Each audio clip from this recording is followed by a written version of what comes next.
दोस्तों हमारे चैनल को लाइक करें, सब्सक्राइब करें और बेल आइकन को दबाएं। जयकारा भोले शंकर जी दा, बोल साचे दरबार की जय। आप सभी को नया साल बहुत बहुत मुबारक हो।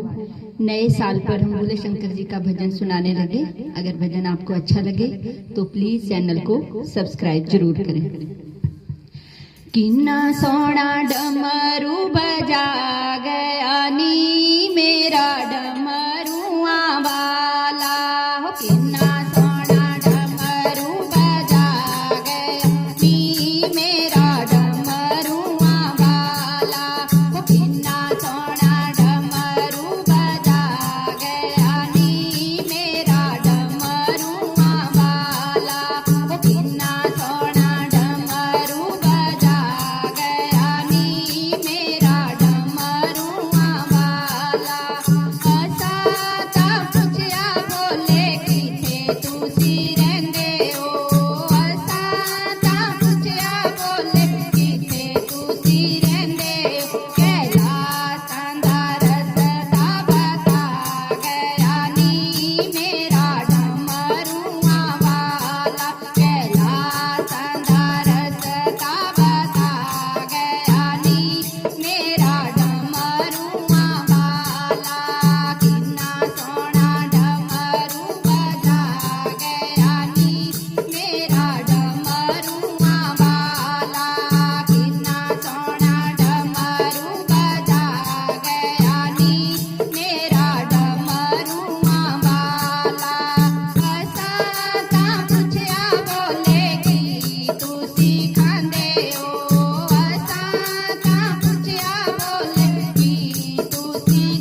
जयकारा भोले शंकर जी दा बोल साचे दरबार की जय।